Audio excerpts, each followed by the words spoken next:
오늘 본문을 중심으로 바라보면 행복합니다 라는 제목으로 같이 은혜를 나누고자 합니다.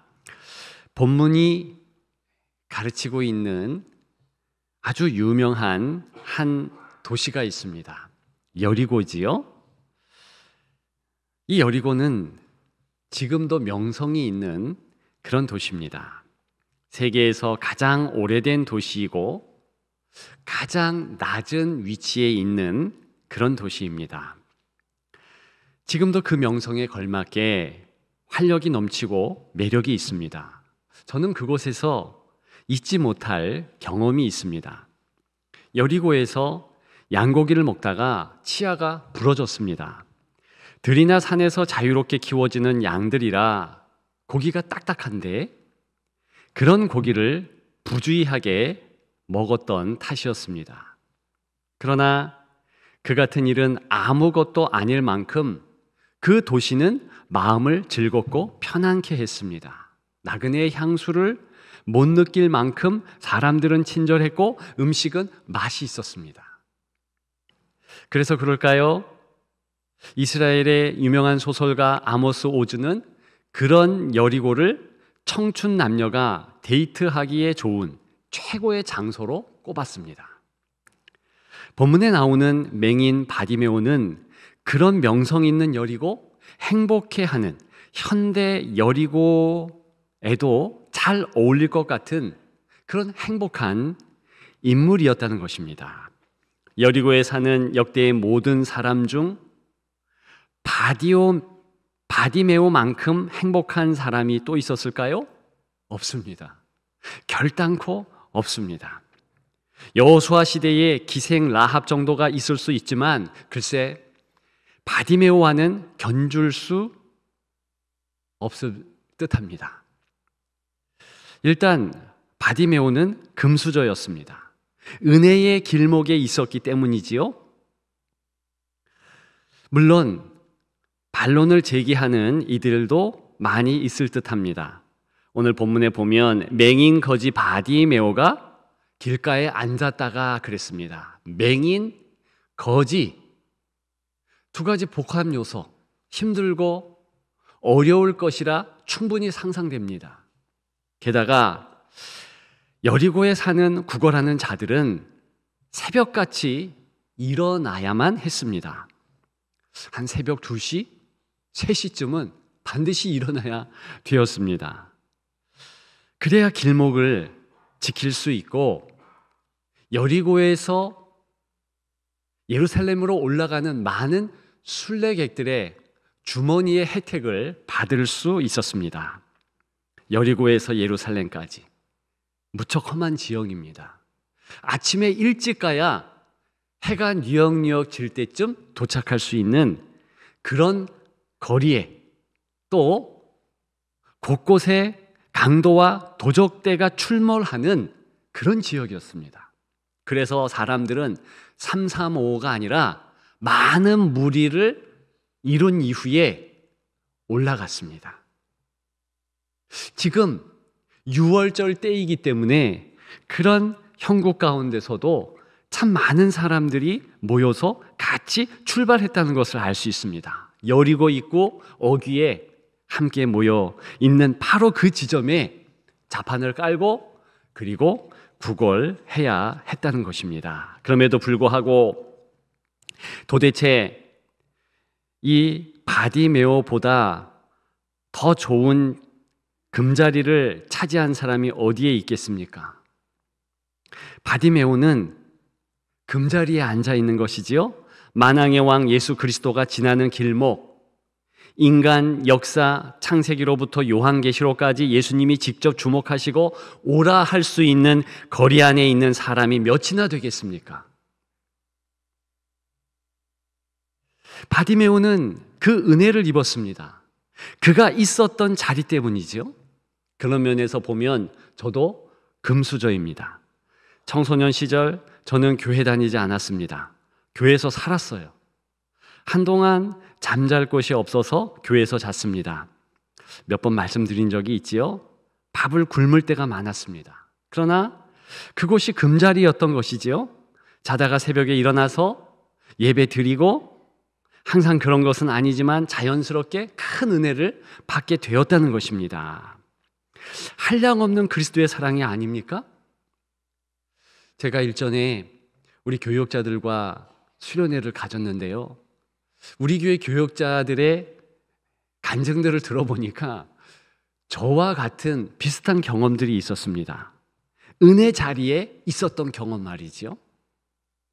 교역자뿐만이 아니라 장로님들의 말씀들을 가만히 들어보니까 이분들도 좋은 자리를 선점했기에 지금에 이르렀다는 것을 알게 되었습니다. 어떻게 여러분들은 은혜 받았습니까? 힘들고 어려운 상황 가운데 은혜 받았습니까? 아닌 분들도 있지만 만일 그래서 은혜 받고 예수 믿었다면 그 상황이 꼭 어렵고 마음에 상처만을 남기지는 않았을 것입니다. 오히려 그런 상황이 금수저 상황이라 확신하십시오. 생각해 보십시오. 천국 가서 영원히 살 때 그 짧은 인생 가운데 주님을 만난 그 상황. 100가지 복이 있다면 단연 최고의 복이 아닙니까? 중요한 것은 그러한 자리에서 어떻게 주님을 바라보게 되었느냐에 있는 것이지요. 47절입니다. 바디메오는 나사렛 예수시라 그런 말을 들었습니다. 당시에 나사렛 예수라는 말은 존경의 뜻이 아니었습니다. 오히려 반대였어요. 비웃고 경멸하는 그런 표현이었습니다. 왜요? 나사렛은 가난하고 교양 없는 무식한 사람들이 살던 곳으로 소문이 났기 때문입니다. 나다나엘이라는 제자는 빌립의 전도를 받았을 때에 예수님이 나사렛 출신이란 말을 듣고 즉시 나사렛에서 무슨 선한 것이 나겠냐고 비웃었습니다. 그런데 그 표현이 이 바디메오에게는 나쁘지 않게 들렸다는 것입니다. 오히려 자기 처지를 충분히 이해할 수 있는 분으로 여기게 했다는 것입니다. 카이스트 부총장이었던 주대훈이라는 장로님이 계셨습니다. 얼마 전에 작고했지요. 이분은 청와대의 보안을 최초로 전산화한 분이에요. 꽤나 유명한 분입니다. 처음 초등학교 2학년 때에 교회에 다니기 시작했습니다. 당시가 아버지가 병환으로 몸져 누워 너무 가난한 그런 시기였답니다. 불쌍하게 여긴 동네 아주머니가 아이의 손을 이끌고 거제도의 한 교회로 데려간 것입니다. 그 교회 입구에 주 예수를 믿으라 너와 내 집이 구원을 얻으라 라고 써 있었습니다. 어린 이 아이가 그걸 볼 때 건물 주인이 주 예수인 줄 알았습니다. 자기는 주대훈, 주 예수 같은 주씨니까 친척이네? 친척이니까 아저씨 뻘이네?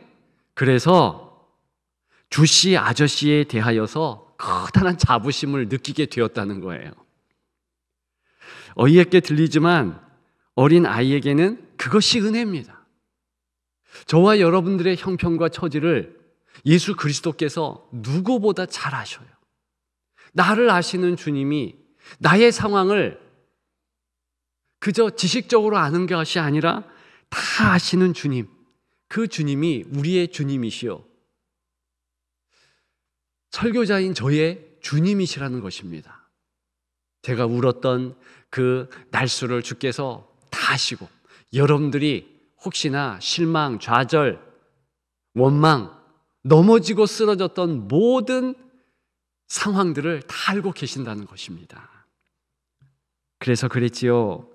이 바디메오도 예수님에 대한 그런 소문을 들었을 때 그분이면 나를 살려줄 수 있겠다 확신했겠지요. 성령께서 깨닫게 하셨겠지요. 문제는 지금 아닙니까? 나사렛 예수에 대한 소문 과거에 들었는데 이제 지금 그 예수 그리스도께서 오셨다. 47절에 보면 나사렛 예수시란 말을 듣고 그랬습니다. 본문의 원뜻은 듣자마자 그런 의미예요. 어떻게 했습니까? 소리를 질렀더니요. 다윗의 자손 예수여, 나를 불쌍히 여기소서. 이것이 우리가 배워야 할 집중력 아닙니까? 바로 지금이다. 예수님이 나를 붙잡아 주신다. 예수 외에는 소망이 없다. 오직 생명과 평안 주님께만 있다. 그거 깨달은 것 아닙니까? 다른 것을 바라볼 이유가 있을까요? 사실 오늘 본문에서 한 맹인을 통해서 우리에게 가르쳐주는 메시지는 그런 것입니다. 육안이 멀쩡하다고 해서 진짜 보는 것이 아니라 영안, 마음의 눈이 활짝 열리고 집중력으로 주님이시다, 그 소리에 반응할 수 있고 내가 그쪽으로 바라보고 나아갈 수 있는 그런 마음, 그것이 성경적으로 영안이 열린 상황이고 진짜 보는 그런 시각을 가진 사람이라는 것입니다. 여러분, 우리가 어떻게 이 땅을 넉넉히 승리하며 살 수 있을까요? 오직 예수 그리스도 바라보면 그렇게 할 수 있습니다. 생명과 평강 주님의 소리를 들을 때, 나다, 안심하라, 혹은 주님이시다, 예수 그리스도시다, 나사렛 예수시다, 그걸 들을 수 있는 귀, 사실은 보는 눈을 가진 이인 것이지요. 두 번째로 또한 바디메오는 악성 바디메오였습니다. 악성, 음악의 성인이라는 뜻입니다. 작곡가 베토벤을 보통 악성 베토벤이라 부릅니다. 제가 만난 음악가들은요, 다 베토벤을 위대하게 여기더라고요. 책을 통하여 만난 앞선 시대의 음악가 또한 다 그랬습니다. 57세까지 살았던 베토벤은 28세에 이미 들을 수 없었습니다. 바디메오는 볼 수 없었지만 베토벤은 음악가인데 들을 수 없었다고요. 그러한 자기 처지에 낙심이 왜 안 들겠습니까? 그래서 비관해서 32세에 유서를 씁니다. 우리가 그 유서의 내용을 잘 모르지만 그 유서가 유명해서 하이겐슈타트 유서라고 합니다. 그런데 죽지 않고 계속해서 곡을 썼습니다. 우리가 잘 아는 비창, 월강 소나타, 운명 등이 들리지 않을 때 지은 곡들입니다. 가장 마지막으로 2개월 아픈 후에 지은 곡의 표제가 의미심장합니다. 병이 나은 자가 추수감사 전에 하나님께 드리는 감사의 노래. 이런 악성 베토벤과 비교해서 오늘 본문의 바디메오를 악성 바디메오라라고 부를 수 있다는 것은, 그렇다면 이 사람이 노래를 했다는 뜻입니까? 네, 맞습니다. 정확히 맞아요. 다윗의 자손 예수여, 나를 불쌍히 여기소서, 엄청난 찬양이요 노래였다는 것입니다. 물리학에서 모든 소리는 에너지의 한 형태입니다. 우리는 말을 통해 단순히 생각을 교환하기 전에 에너지를 교환하는 것입니다. 지금 제가 여러분들에게 제 에너지를 말을 통해서 드리고 있는 거예요. 여러분들은 부정적이든 긍정적이든 무조건 저의 에너지를 통하여서 새 에너지를 받든 고갈되어서 부정적으로 에너지를 받든 그렇게 한다는 것입니다. 인간의 음성은 초속 340m로 이동하는 음파를 만들어냅니다. 보통 여성은 170에서 220Hz의 주파수로 말합니다. 좀 높아요. 남성은 100에서 150Hz의 주파수로 말하고 있는 것입니다. 근데 중요한 사실이 있죠. 우리들이 알 수 있는 소리는요, 20Hz에서 2만 Hz 사이의 소리만, 그 주파수 내에 있는 소리만 알 수 있어요. 놀라운 것은 동물들은요, 그 주파수 훨씬 그 범주를 벗어나는 소리들을 낸다는 것입니다. 코끼리의 소리가 여러분 들어보셨죠? 그런데 그 소리 외에 20메르츠 그 이하의 초저주파를 낸다는 것이지요. 그래서 그런 초주파의 소리를 내면서 이 코끼리들은 날씨 변화를 예측할 수 있답니다. 초주파를 쐈는데 돌아오는 그 진동음들, 이런 것들을 느끼면서 날씨가 어떻느냐. 그래서 저 동남아의 코끼리들은요, 잦은 비가 오는데도 불구하고 사람보다 빨리 그늘로 혹은 이 비가 올 것을, 소나기 같은 그런 비가 올 것을 예상해서 이 큰 나무 밑으로 얼른 피한답니다. 사람보다 빠르고 영특한 그런 코끼리죠. 새들은 어떻습니까? 똑같이 이제 초저주파를 쏘는 거예요. 새들은 눈 감고 날아도요, 괜찮습니다. 부딪히지 않아요.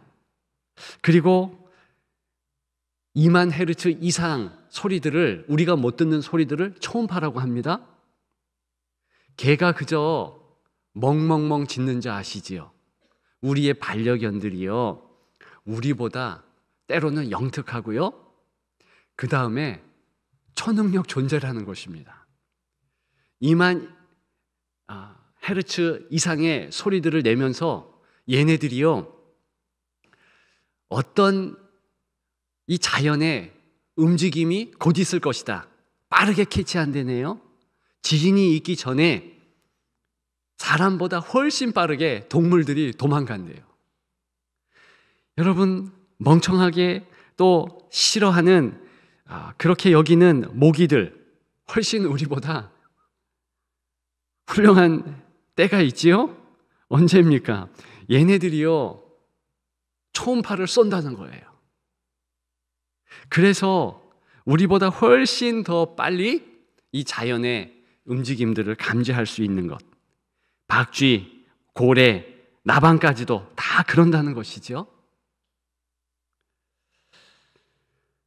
우리 하나님께서 우리 귀에 들리게 말씀하십니까? 예, 그렇지요. 그렇게 말씀하실 때가 있습니다.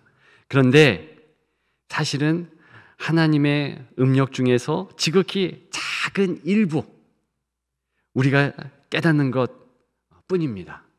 하나님은 우리에게 말씀하시는데 때로는 우리가 알 수 있는 그 음력보다 훨씬 더 벗어나는 것이죠. 여러분, 초음파, 초저주파, 한 번 더 말씀드리지만 그런 것들은 신비한 작용들을 일으킵니다. 그래서 사람이 초음파를 이용해서 그걸 쏴서 이제 해저의 움직임을 레이저 모니터로 이제 잠수함이라든가 큰 물고기 떼라든가 그런 것을 알 수가 있지요. 수술을 하는데 관을 삽입하지 않고 그저 신장 결석 같은 것을 깨버립니다. 태아, 우리 눈에는 상황이 어떤지 모르지만 초음파를 쏴서 성별을 감별할 수도 있고요, 이상이 있는 것, 이런 것들을 다 알 수 있는 그런 놀라운 작동들을 합니다. 하나님은 그런 소리를 창조하신 분이에요. 지금도 하나님의 소리를 바라시는데 우리는 모를 수 있습니다. 그런데 그 소리는요, 창조의 소리도 되는 거예요. 빛이 있으라. 진짜 빛이 있고요. 모든 만물들을 하나님은 그렇게 만드셨고 우리에 대하여서 그렇게 지금도 역사하시는 것입니다. 중요한 것은요, 제가 말씀드리고 싶은 핵심은 이것입니다. 동물들이 그렇다면 과연 사람의 소리, 우리의 말, 노래 어떻게 여기겠습니까? 그저 에너지를 담은 음파일 뿐입니다. 동물을 놀라게 할 수 있고 잠을 깨게 할 수 있지만 그러나 사람의 소리, 사람의 노래를 감상하게 할 수는 없어요. 왜냐? 음파의 영역이 다르기 때문에 그렇습니다. 자, 더 중요한 게 있습니다. 과연 하나님께는 우리의 소리는 어떻게 여겨지겠습니까? 이거 말씀드리려고 참 많은 말들을 여러분들에게 한 것인데요. 이거 깨달으면 다른 말들 이해 못하셔도 괜찮습니다. 과연 하나님은 우리의 소리를 어떻게 청취하시고 받아들일까요? 놀라운 것은요, 시편 148편 또는 많은 성경의 증언에 의하면 하나님은 우리의 모든 소리를, 적어도 하나님께 올려드리는 말과 노래, 그것을 찬양으로 여긴다는 것입니다. 성경은 모든 만물이 하나님을 찬양한다 그랬어요. 그 이야기는 하나님께서 모든 만물의 소리, 모든 만물은 소리를 계속 내고 있습니다. 이것이 물리학의 지식이잖아요. 그 소리들을 다 하나님이 만든 것들이니까 찬양으로 받아주시고, 특별히 사람의 말과 사람의 모든 소리들을 하나님을 향하여 말하는 것이라면, 그리고 영광 돌리는 것이라면 그것을 찬양으로 받아주신다는 것입니다. 여러분, 그렇다면 오늘 본문의 바디메오의 외침은 당연히 특별한 노래가 아니었을까요? 네, 맞지요. 바로 주님께서 흠양하시는 찬양이었습니다. 아름다운 찬양의 제사였다는 것입니다. 사실 하나님 나라에서는 모든 성도 찬양 사역자입니다. 그저 한마디 말을 해도 그게 찬양이라는 것이지요. 그런 하나님 나라의 찬양 사역자들에게 바디메오는 단연 결단코 음악의 성인입니다. 우리는 어떻습니까?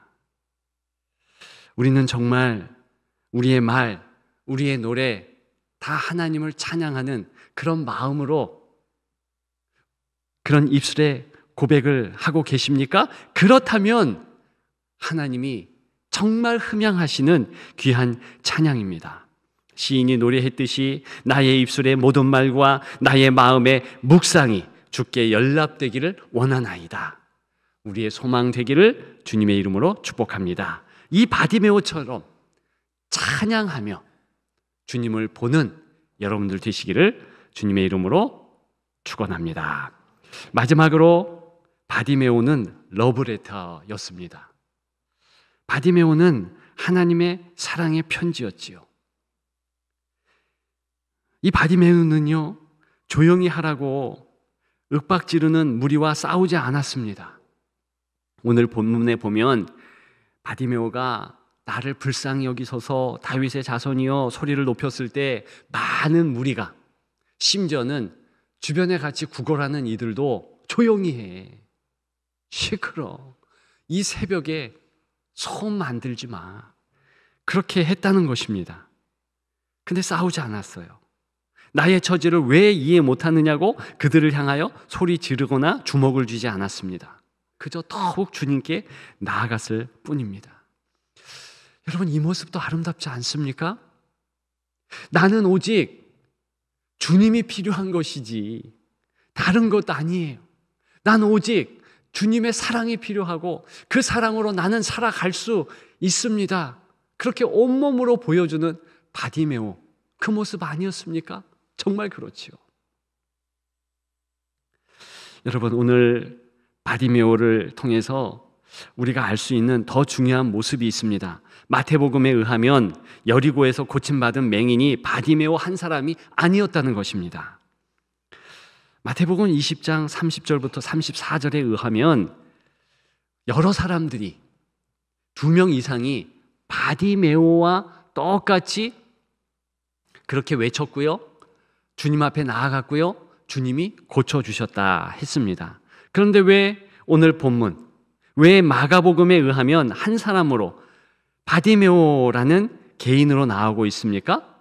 이것은요, 이 바디메오가 리드를 했기 때문에 그렇습니다.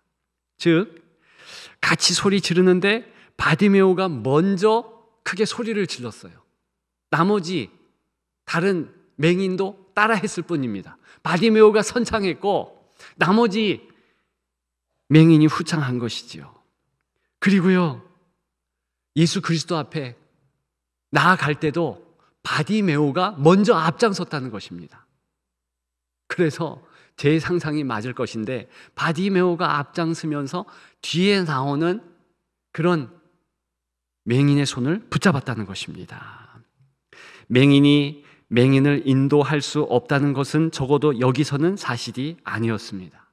하나님의 사랑으로 같은 처지의 다른 사람을 인도했지요. 그리고요, 소위 육안이 멀쩡한 그런 사람들도 부끄럽게 하고, 그런 이들도 실상은 내가 눈 감은 사람이구나, 영안이 닫힌 이구나, 나중에 깨닫게 했다는 것입니다. 그리스도를 모르는 자 영적 맹인 아닙니까? 사실은 오늘 본문을 통하여서 그런 우리의 눈은 떴지만 실제로 바라보지 못하는 그런 맹인된 자, 그런 실상 우리의 모습을 발견케 하고요. 더 중요한 것은 눈을 떴느냐 감았느냐, 소리가 들리느냐 안 들리느냐, 그런 육적인 상황 말고 마음의 상황, 영적인 상황, 얼만큼 갈급하고 얼만큼 주님을 향하여 마음을 돌리고 있느냐, 여기에 따라서 실제로 눈을 뜬 자다, 하나님을 알아보는 자다, 하나님 앞에 긍휼을 받는, 불쌍히 여김을 받는 자다라는 사실, 그것을 깨닫게 하지 않습니까? 여러분들은 어떻습니까? 과연 이 바디메오처럼 다른 사람들을 붙잡을 수 있고 인도할 수 있고, 저분이 그분이다, 저분을 통해서만 진짜 평강, 진짜 치유, 죽음까지도 달아나게 하는 참된 영생을 받아 누릴 수 있다, 그렇게 외치며 같이 나아가게 할 수 있을까요? 만일 그렇다면 여러분들은 하나님의 러브레터입니다. 하나님의 편지지요, 하나님의 향기지요. 오늘 주님은 그 바디메오를 통하여서 영광 받으시는 것입니다. 바디메오처럼 주님의 향기 펄펄 나는 하나님의 러브레터가 되는 여러분, 그런 여러분 되기를 주님의 이름으로 축복합니다.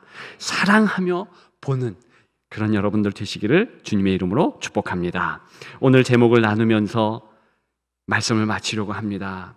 바라보면 행복합니다. 예수님 바라보면 행복하지요. 예수님만 사모하며 바라보면 정말 행복하다는 그 사실을 담고 있는 제목입니다. 예수님을 통해서 세상을 보십시오. 그러면 모든 것이 주님의 노래로 들릴 것입니다. 예수 그리스도의 사랑의 세레나데로 여겨질 것입니다. 그런 여러분들 되시기를 주님의 이름으로 축복합니다.